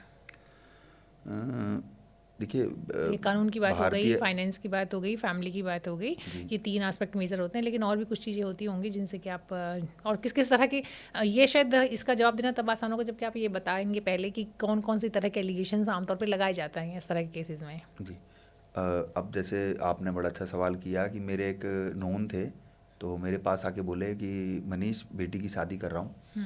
तो मैंने कहा साहब कीजिए। कहने लगे कि मेरी बेटी की शादी में जो खाने पीने से अलग करीब मैं 18 लाख रुपए का सामान दूंगा। तो मैंने कहा कि साहब ठीक है आपकी इच्छा है तो उसमें गलत क्या है। कहने लगे नहीं मैंने सोचा है कि मैं 18 लाख रुपए का लड़के वालों को चेक दे दूंगा। तो मैंने कहा क्यों। कहते कि सामान तो उन्हें अपनी मर्जी का लेना है, अगर मैं AC दूं विलपूल का और वो AC लेना चाहे LG का तो अपनी मर्जी का लें, मैं तो विलपूल का नहीं दूंगा, तो LG का ले लो तुम, 10-5 हज़ार का फ़र्क होगा वो तुम करो। तो कहने लगे लेकिन कल को भगवान ना करे मेरे घर में डिस्प्यूट पड़ा तो वो ना मेरे पे प्रूफ होगा 18 लाख रुपए दिए थे। तो उन्होंने सोच तो खैर क्योंकि रिश्तों की नींव हमेशा विश्वास पे रखी जाती है, हाँ, शंका शुबा पे नहीं, लेकिन उन्होंने एक प्रेजेंट सिनेरियो में एक प्रैक्टिकल अप्रोच अपनाई कि भगवान ना करे अगर डिस्प्यूट हो गया तो मेरे पे सबूत तो है मैंने इतना दिया नहीं था। देखिए बहुत अच्छी बात आपने कही कि रिश्ते जरूर विश्वास पर रखे जाते हैं, लेकिन ये बात भी सच है कि रिश्ते तो फिर रखे भी 7 जन्म के लिए 7 जाते हैं जन्म अगर के हम लिए उस हिसाब से जाते हैं। देखें। तो अब जब राइट। वो चीज़ें वैसी नहीं रही और उसके बाद सिचुएशन नहीं बन पाती है, ऐसा भी नहीं है कि हर कोई शौक में ही तलाक लेने जा रहा है, कई बार मजबूरी भी हो जाती है, लेकिन ठीक है जो भी एक कानूनी प्रोसेस है, एक तरीका है, उसको फॉलो करते हैं। तो ये आपने एक अच्छी चीज़ बताई कि आप थोड़ा अलर्ट रह सकते हैं। अलर्ट रह सकते जी। हैं। जी। अब जैसे एक मेरे सामने किस्सा आया, हमारे एक जज साहब थे, प्रिंसिपल जज थे, तो एक बार उनसे बात होने लगी तो बोले कि भाई भदौरिया साहब मैं एक बार एक शादी में गया, दिल्ली का एक नामी ग्रामी बैंक्वेट हॉल है, मैं नाम भूल रहा हूँ उसका, तो वहाँ मुझे बुलाया गया और मैं वहाँ पे अपना कॉफ़ी की चुस्कियाँ लेता हूँ। मैंने कहा एक बार घूम के आऊँ इस फार्म हाउस में कि कितना अच्छा है ये। तो कह लगे मैं चल दिया, मेरा एक फ्रेंड मेरे साथ चल दिया। तो फ्रेंड जब चला तो मैंने कहा यार इतना बड़ा अच्छा हिसाब किताब बनाया है यहाँ पे, इसमें तो 5-7 लाख रुपए तो बुकिंग होगी। तो उन्होंने कहा कि साहब 5-7 लाख नहीं, इसकी बुकिंग ही 50 लाख से स्टार्ट है। तो उन्होंने कहा 50 लाख रुपए, और कहने लगे कि खाना पीना मिला के एटलीस्ट ये 1 से 1.25 करोड़ की बुकिंग बैठी होगी। तो उन्होंने कहा कि मैं फैमिली कोर्ट संभालता हूँ, कल को जब मेरे सामने हस्बैंड और वाइफ दोनों आएंगे, भगवान ना करे इनका डिस्प्यूट पड़ गया, तो लड़की वाले कहेंगे कि साहब 1.25 करोड़ का तो खाना करा और 2 करोड़ का सामान दिया, तो मेरा खर्चा 3.25 करोड़ रुपया हुआ। कह रहे लेकिन 1.25 करोड़ तो आने वाली पब्लिक खा गई, दिया तो किसी को भी नहीं। तो कहने लगे वो एवेल्युएशन मैं कैसे करूंगा, वो तो दोनों के रिश्तेदारों ने मिलके खाया ना। तो जो दिया लिया उसको तो चलो मैं कंसीडर करूँ साहब 2 करोड़ रुपया दिया, लेकिन ये 1.25 करोड़ तो खाने पीने में खर्चा हुआ है, तो इसको मैं कैसे एवेल्युएट करूंगा। तो ये चीज़ें बड़ी प्रैक्टिकल जजेस के नॉलेज में भी रहती हैं और जजेस भी बड़ा इस चीज़ को फील करते हैं कि यार जो चीज़ गई चलो गई, लेकिन जो चीज़ दोनों में से किसी के घर नहीं गई, जो खाने पीने में चली गई, जो साज सज्जा में चली गई, जो डेकोरेशन में चली गई, जो शो ऑफ में चली गई, उसको कैसे काउंट करोगे, वो किसके ऊपर दंड जाएगा, लड़की वालों पे या लड़के वालों पे। अब क्या लड़की होता है इस तरह के इसमें? देखिए एक प्रैक्टिकली बताऊं, कोर्ट सिर्फ उन चीज़ों को कंसीडर करता है जिनके प्रूफ्स हों। आपने कहा कि मैंने 10 तोला गोल्ड दिया, आप प्रूफ लगा रहे हैं, जो ज्वेलर है वो स्टेटमेंट दे रहा है कि हाँ साहब मेरे यहाँ से 10 तोला खरीदा गया, तो वो 10 तोला प्रूव हो गया, तो कोर्ट 10 तोले का तो आपका हकदार है कि साहब 10 तोला आपको दिला देगा या 10 तोले की कीमत दिला देगा। और मान लीजिए किसी ने कहा कि मैंने 10 तोले दिया और जो उसके जूलर ने भी कह दिया आपने पर्ची दे दी, लेकिन क्या गारंटी कि वो लड़की को दिया, माँ ने अपने लिए खरीद के रखा हो उसको भी लगा दे जी। उस मामले में कोर्ट को गैस वर्क करना होता है, पहली चीज़। दूसरी चीज़, जैसे शादी के फोटोग्राफ भी एक प्रूफ होते हैं। जब हम किसी एक गवाह को लेके जाते हैं तो वो गवाह पुख्ता गवाह तब बन जाता है जब उसके सर्कमस्टांसियल जो है उसके साथ, पहले तो सर्कमस्टांसियल जो उसको प्रूव करें उसकी गवाही को, दूसरी चीज़ है उसके कनेक्टेड गवाह। एक गवाह को साबित करने के लिए दूसरा गवाह साथ खड़ा हो। जैसे कि लड़की के शादी में लड़की तो गवाह है ही कि मेरी शादी इतनी ग्रांड हुई थी, लड़की के फादर गवाह हैं क्योंकि मैंने इतनी शादी ग्रांड करी थी, लड़की के मामा भी गवाह हैं कि मेरी भांजी की शादी हुई थी, लड़की का एक पड़ोसी भी गवाह बन जाता है कि साहब हाँ मेरी मौजूदगी में मेरे सामने इतनी ग्रांड शादी हुई थी। तो ये चारों गवाह मिलकर एक पुख्ता सबूत कोर्ट के सामने प्रस्तुत करते हैं कि साहब हाँ बट हकीकत ये में तो गाड़ी आम ग्रांड तौर हुई पे थी। देखें ना मनीष जी, कि ऐसा तो होगा ही जब नॉर्मली जो भी एक पक्ष होगा तो उसके साथ के तो 10-20 गवाह होते ही होते हैं, चाहे वो सही है या गलत है वो सेकेंडरी है, लेकिन आसपास के लोग भी, आपके रिश्तेदार, आपके पड़ोसी अमूमन आपकी बात ही कहेंगे, अनलेस अनटिल खासकर, मतलब कोई मैं बड़ा कोई अत्याचार हो रहा है उसकी बात नहीं कर रही हूँ, लेकिन इस तरह की चीज़ें कि हाँ ठीक है, उसमें तो फिर ये कोई गारंटी नहीं हुई ना इस बात की कि हाँ बाकी जो कह रहे हैं वो सच कह रहे हैं। इसी चीज़ पे सुप्रीम कोर्ट की repeated and number of judgement आ चुकी हैं कि कोर्ट को बड़ा कॉशियसली काम करना होता है, बहुत ही माइन्यूटली जाना होता है, चीज़ की सच्चाई को, गहराई को जानने के लिए प्रॉपरली हर चीज़ को दिमाग में रख के काम करना होता है कि जिस गवाह ने गवाही दी और उस गवाह के पक्ष में जितने भी गवाहों ने गवाही दी वो कितने रिलायबल हैं, कितने सही हैं। अब जैसे कि सपोज कीजिए कि लड़की का पड़ोसी अपने, मतलब लड़की ने अपना पक्ष मजबूत करने के लिए अपने पड़ोसी को गवाह बना दिया, तो वकील साहब एक उदाहरण दे रहा हूँ कि क्या सवाल करेंगे कि आप कितना घर की दूरी पे रहते हैं, बोले जी इतना दूरी पे रहता हूँ, और आप कितने समय से जानते हैं, कितने, मतलब ये इस मोहल्ले में कब रहने आए और आप इस मोहल्ले में कब से रहना शुरू किया, कि साहब ये 2016 में आए थे, मैं 2018 में आया था, और शादी कब हुई है, बोले 2020 में हुई है, तो आपका घर का आना जाना था, तो हाँ जी आना जाना था, तो आप आने जाने में इनके घर में हर फंक्शन में जाते होंगे, तो इनके बच्चों का बर्थडे भी मनता होगा, तो बर्थडे कब कब आता है, तो ये रिलायबिलिटी प्रूव करेगा कि वो आदमी कितना इंटीमेट है इनके साथ, कितना इनके साथ घनिष्ठ रूप से जुड़ा हुआ है। और वो कहे भाई मुझे इनके बच्चों का बर्थडे भी नहीं पता, मुझे इनकी मैरिज एनिवर्सरी भी नहीं पता, मुझे इनके घर के अंदर क्या कितने पंखे हैं, कितने कूलर हैं, कितने कमरे हैं, कितना बड़ा घर है, ये भी नहीं पता। नहीं, तो इट आमतौर पे तो मीन्स लोग जब अपने फेवर में किसी को खड़ा करते हैं तो वो करीबी ही होता है कई यूजुअली। बार क्या होता है, करीबी तो होता है, कई बार इतना करीबी नहीं होता कि हर चीज़ को माइन्यूटली जान पाए। मैंने एक उदाहरण दिया कि इस तरह के सवाल करके हम उसकी क्रेडिबिलिटी को हाँ, डिस्क्रेडिट कर सकते हैं, और फिर अल्टीमेटली कोर्ट की जिम्मेदारी बन जाती है कि उसको क्रेडिबिलिटी को प्रॉपरली, जो हमारी चौखट है, कानून की चौखट, हमारी जो एविडेंस की चौखट है, उस पर तराशे, उस पर चेक करे कि वो कितना क्रेडिबल है। उसकी क्रेडिबिलिटी के आधार पे उसको वेटेज दी जाती है और उसी के आधार पे उनको न्याय प्राप्त होता है। बहुत बढ़िया। तो ये तो आपने बता दिया कि किस तरीके से आप थोड़ा सा पहले से ध्यान रख सकते हैं, हाँ, अगर आपको लगता है कि फ्यूचर में खुदा ना खास्ता भगवान न करे कि कोई डिस्प्यूट हो, कोई इशू हुआ लड़के और लड़की के बीच में, और क्या किन चीज़ों का ध्यान रखा जा सकता है, या कैसे एक मतलब फाइट किया जा सकता है जो आपके अगेंस्ट, अगर जो खासकर मैं जो बता रही हूँ जिस तरह के केसेस आजकल सामने आ रहे हैं जहाँ पे कि पतियों पर आरोप लगते हैं या उस तरह की पूरी फैमिली को जो है लपेट लिया जाता है, उस तरह की चीज़ों में। देखिए, पहला तो मैं ये कहूँगा कि अब सोसाइटी बदल गई है, हम 21st सेंचुरी में रह रहे हैं, हम पूरा फॉरेन कल्चर को फॉलो करते हैं। तो मेरा सुझाव और मेरे ये है कि महिला और पुरुष को, दोनों को आपस में पूरा जानने का टाइम देना चाहिए, कम से कम 2 महीना 3 महीना आपस में जाने मिलें, तो ये है कि जो छोटी छोटी जो इनकेपेबिलिटी हैं वो दूर हो पाएंगी। ऐसा ना हो जैसे पुराने कल्चर में होता कि साहब मदर या फादर ने शादी तय कर दी तो बेटी कुछ पूछ ही नहीं रही है या बेटा कुछ पूछ ही नहीं रहा है, तो उस कल्चर को थोड़ा सा हमें ख़त्म करना चाहिए। दूसरा ये है कि चॉइस को भी ध्यान रखना चाहिए।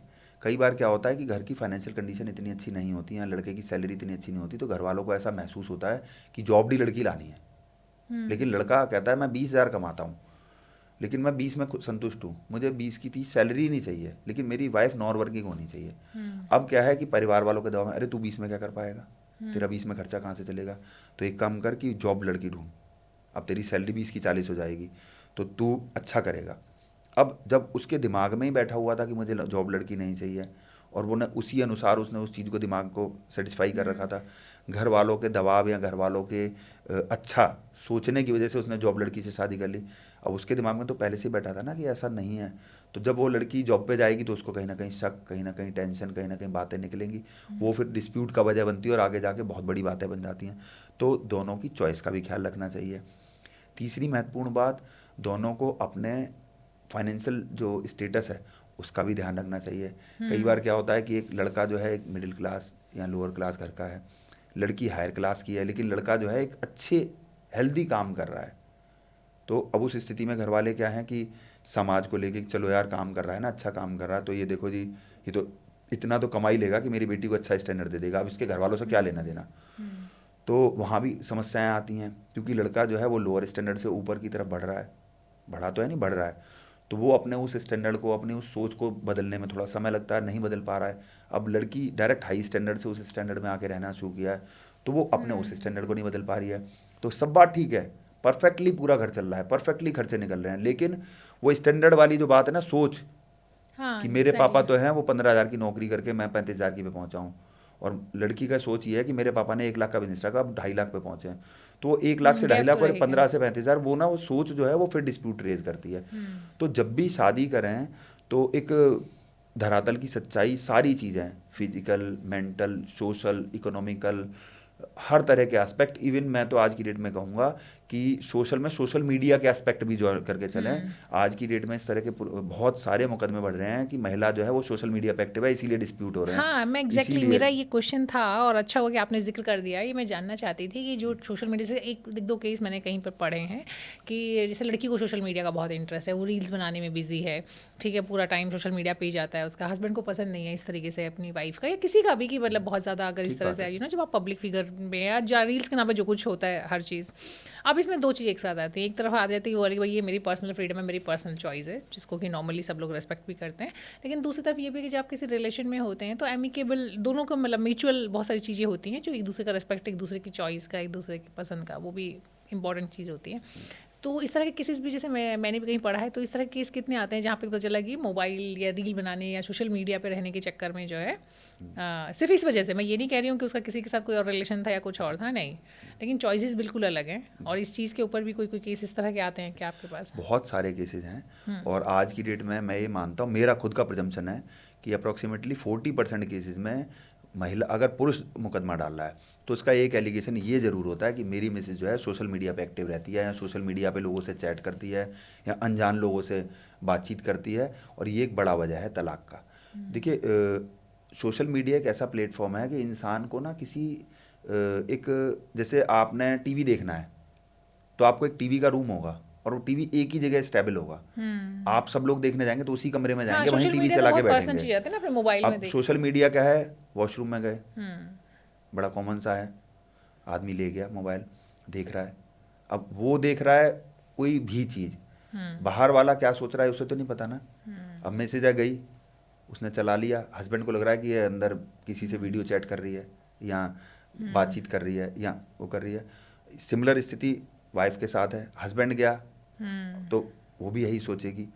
तो ये चीज़ें ना कंट्रोल करने वाली बात है कि अगर आप, मैंने कहा ना अभी शादी के टाइम पे ये चीज़ें भी बड़ा देखी है कि सोशल मीडिया के बारे में भी बातचीत क्लियरली कर ली जाए कि हमारी जो बेटी है वो थोड़ा सोशल मीडिया पे एक्टिव रहती है, या हमारा बेटा सोशल मीडिया एक्टिव रहता है, तो कल को इस बात का भी डिस्प्यूट रेज ना हो कि साहब ये सोशल मीडिया पे एक्टिव रहता है।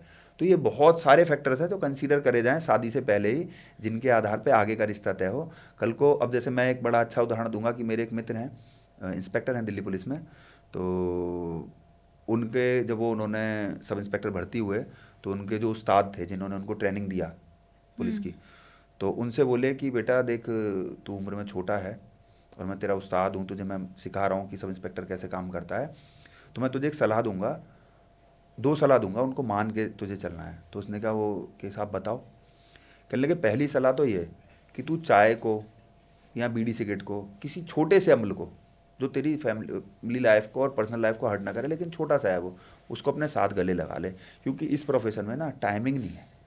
24 घंटे भी काम करना पड़ता है, 48 घंटे भी काम करना पड़ता है, दिनों रात काम करना पड़ता है। तो अगर तेरी छोटी मोटी लत होगी ना तो वो तेरे पे ना सर पे बोझ नहीं बनेगा वो टाइम। 8 घंटे तो दुनिया करती है, अब तुझे करना है 24 घंटे या 16 घंटे, तो तू अपनी ना उस आदत के जरिए अपने उस टाइम को स्पेंड कर पाएगा। और कह रहे दूसरी सोच ये है कि देख बेटा, अब तेरा पर्सनल विषय है, लेकिन अगर तेरा रिश्ता है तो कोशिश करियो कि अगर जो लड़की है वो किसी पुलिस वाले की बहन या बेटी हो, समझ पाएगी वो। तो उसने कहा कि साहब क्यों? कहने लगे तुझे समय पे समझ में आ जाएगी, फ़िलहाल तो मैंने तुझे सलाह दे दी। तो उसने बताया कि साहब, मैंने कहा फिर क्या हुआ भाई?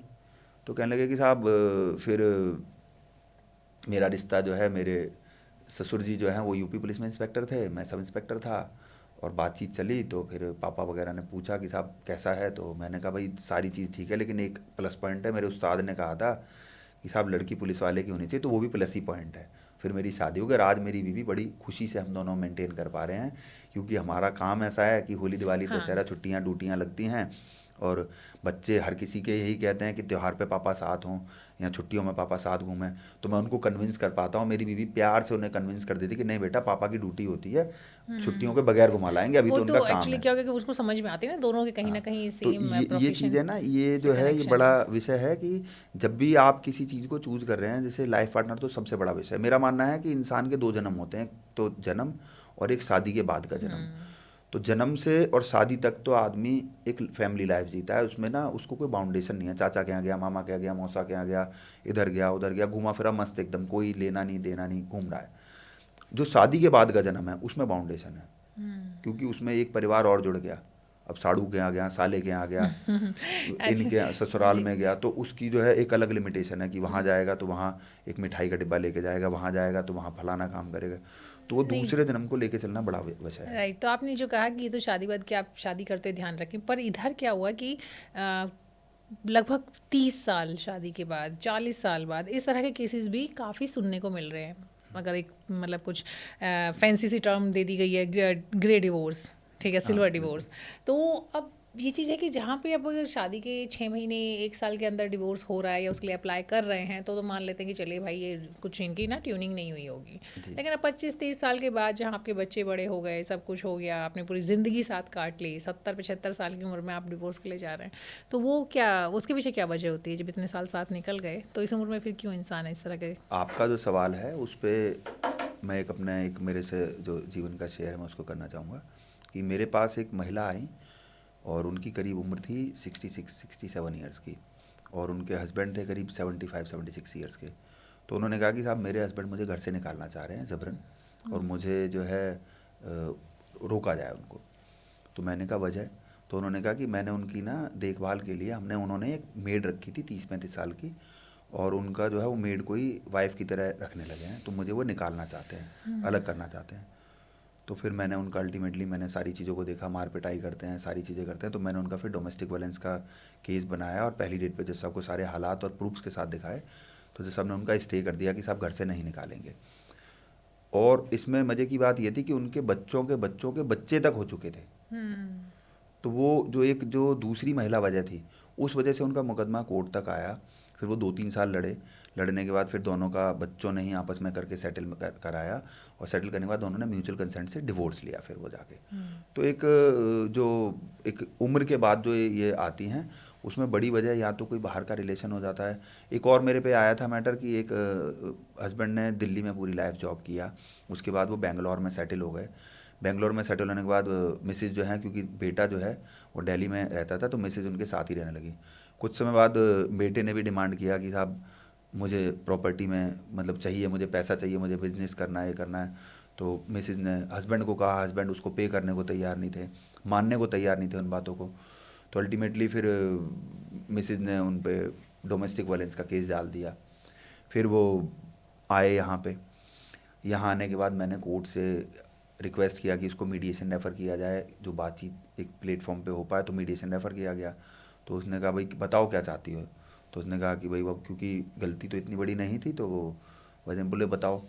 तो उन्होंने कहा कि साहब मुझे पैसा चाहिए मेरी लाइफ के लिए। उन्होंने कहा कि भाई मेरे अकाउंट में करीब 65 लाख रुपया पड़ा है, मैं पूरा आज अभी चेक काट के तुम्हें दे रहा हूँ, अपने अकाउंट में डाल लो, और बताओ। तो उन्होंने कहा कि साहब मुझे मकान चाहिए। कह लगे मकान तो तुम पे है दिल्ली वाला, मैं आज ही रजिस्टर ऑफिस में आकर तुम्हारा नाम रजिस्ट्री कर देता हूँ, इससे बड़ा मैं कुछ नहीं कर सकता, उसके बाद मेरे पास रह भी नहीं जाएगा, बताओ और क्या चाहती हो। तो उसने कहा कुछ नहीं। तो उसने कहा भाई वजह क्या? तो वजह कई बार बच्चे भी होते हैं, कई बार शक भी बहुत बड़ी वजह होती है, कई बार एक्स्ट्रा मैरिटल रिलेशंस भी वजह होती हैं, कई बार माँ जो है वो बच्चों के मोह में या किसी और सोसाइटी में रह के किसी बातों में कि भाई हस्बैंड ऐसा होना चाहिए, ऐसा होता है, या हस्बैंड बाहर रहते हैं तो ऐसा होता है, बहकावे में आके इस तरह के आरोप लगाती हैं, करती हैं, या हस्बैंड को ऐसा लगता है मेरी मिसेज ऐसा कर रही है या आरोप लगा रही है, तो फिर ये वजह बन जाती हैं बहुत सारी। और फिर जो सिल्वर डिवोर्स जो है वो उस बात की डेफिनेशन में आ जाते हैं। जी, मनीष जी ये बताइए कि जैसे बहुत सारे जो हम लोग बात कर रहे थे अतुल सुभाष का केस खासकर जो कि अब हम सब लोग के सामने है, उसमें देखा कि बहुत सारे एक वजह उन्होंने ये भी बताई थी कि मैं मेरे जो महीने मतलब इतने सारे केसेस मुझ पे अलग अलग तरह के केसेस डाल दिए गए कि मेरा महीने में से आधे दिन 15-16 दिन तो मेरा कोर्ट के मतलब हियरिंग में और जाने में अटेंडेंस में इसमें निकल जाते थे। तो ये चीज़ तो बड़ी मतलब दुखदाई है ना कि तो आप वैसे ही एक बहुत बड़े मेंटल टॉर्चर से गुजर रहे होते हैं कि भाई आप सेपरेट हो रहे हैं किसी से, आपको फाइनेंशियल लॉस है, आपको फिर साथ ही साथ आपको फिजिकली प्रेजेंट होना है, आप कहीं बाहर रह रहे हैं या बाहर नहीं भी रह रहे तो आपको अपने ऑफिस जाना है, आपको अपना काम करना है, तो उसको छोड़ करके आपको कोर्ट में लगातार हाजिरी देते रहना है। तो इस तरह की चीज़ें कैसे कैसे कर मतलब कैसे इनसे डील कर सकते हैं, क्या तरीका हो सकता है? देखिए इसमें होता क्या है कि कोर्ट में ना हर चीज़ का एक लॉ है। जैसे मेंटेनेंस के लिए जो लॉ है उसमें सिर्फ कोर्ट मेंटेनेंस डिसाइड करेगी, एक मुकदमा हो गया। डोमेस्टिक वायलेंस का लॉ है, उसमें बहुत सारी रिलीफ्स हैं। अपना डाउरी आर्टिकल रिटर्न ले सकते हैं, उसी जो उनका घर है उसी में रहने का राइट ले सकते हैं, या अल्टरनेट एकोमोडेशन का राइट ले सकते हैं, कंपनसेशन ले सकते हैं, अपना मेडिकल एक्सपेंसेस ले सकते हैं, अपना कोई और इस तरह का स्थिति है, बहुत सारी चीज़ें ले सकते हैं। तो ये एक सेपरेट सेकंड केस हो गया। डिवोर्स का थर्ड केस हो गया। जो डाउरी का केस है, जो आपको ट्रीटमेंट किया गया, जो आपके साथ गलत हरकत की गई, उसके लिए फोर्थ केस अलग हो गया। और उनकी प्रॉपर्टी में अगर हिस्सा चाहिए तो उसके लिए अलग केस होगा। तो ये ना लॉज में अलग अलग अलग अलग ये बहुत सारे लॉज बनाए गए, बहुत सारी कोड बना दी गई। तो इसीलिए महिला जो है जाहिर सी बात है वो अपने सारे अपने हकों को लेना चाहेगी, तो वो बहुत सारे केसेस डालती हैं। और जब केसेस डालती हैं तो उनकी डेट्स हो जाती हैं। अब डेट जो है वो एक मुकाम पे आने के बाद वो क्या है कि साहब पता लगता है कि एक महीने में 12 डेटें पड़ गई और 12 की 12 अलग अलग डेट पड़ी, क्योंकि अलग अलग कोर्ट्स हैं। एक व्यक्ति भी एक ही दिन में 2 कोर्ट या 3 कोर्ट अटेंड नहीं कर सकता। वो खुद भी चाहता है कि अलग अलग डेट हो दोनों। मेरे काउंसिल तो एक ही होंगे ना, तो वो दोनों काउंसिल एक काउंसिल उन दोनों डेटों को निपटा पाए। तो इसीलिए डेटें बहुत हो जाती हैं। अच्छा, इस बारे में मेरा सुझाव ये है कि अगर ऐसा किया जाए, क्योंकि इन वॉलेंसेज में स्टोरी सेम रहती है, डेट सेम रहती हैं, इंसिडेंसेस सेम रहते हैं, तो कोर्ट को ऐसा करना चाहिए कानून के अंदर कि एक महिला पूरी कंप्लेंट ड्राफ्ट कर ले और उसके आगे एक परफॉर्मा ऐड कर दिया जाए। उसमें लिख दिया जाए कि आप चाहते क्या कहो। मेंटेनेंस टिक कर दिया, डोमेस्टिक वायलेंस टिक कर दिया, डिवोर्स टिक कर दिया, कंपनसेशन टिक कर दिया। तो वो एक परफॉर्मे में जितनी भी एक राइट लेडी के हैं वो एक राइट उसमें टिक करके एक ही कोर्ट में चलें, वो उनकी एक ही तारीख हो और एक ही जज हो। तो एक तो डबल जेओपार्डी नहीं होगा कि एक ही फैक्ट के 3-3 जजमेंट नहीं आएंगे, 4-4 जजमेंट नहीं आएंगे। दूसरा, कोर्ट के लिए इजी हो जाएगा क्योंकि एक ही जज सुन रहा है, तो वो जो बात सुन रहे हैं वो एक ही जज सुन रहा है, तो दोनों को प्रॉपरली सुनेगा। जैसे मेंटेनेंस ग्रांट करना है तो उसने दोनों को सुना, हाँ भाई ठीक इतना बनता है, इतना दो। कोई अगर प्रॉपर्टी में राइट बनता है, ठीक है तुम्हारी प्रॉपर्टी है तुम इतना दो। तुम्हारा अगर डोमेस्टिक वायलेंस बनता है तो ईजी हो तो जाएगा। ईजी हो जाएगा।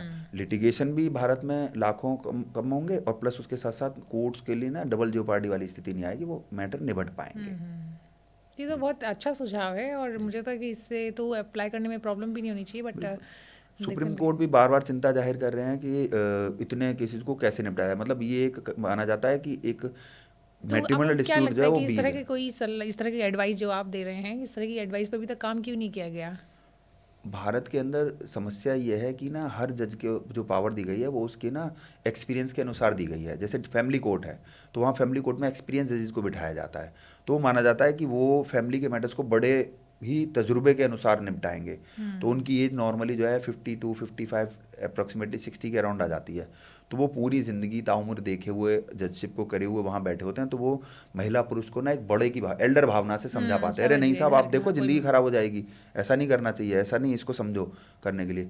लेकिन जैसे 498 है डाउरी का एलिगेशन है, तो ये जो बिल्कुल इनिशियल स्टेज पे जो जजेस जो रिक्रूट होते हैं, जिनकी जजशिप का टाइम ही 2 साल 3 साल 5 साल हो, तो उनके सामने चलते हैं।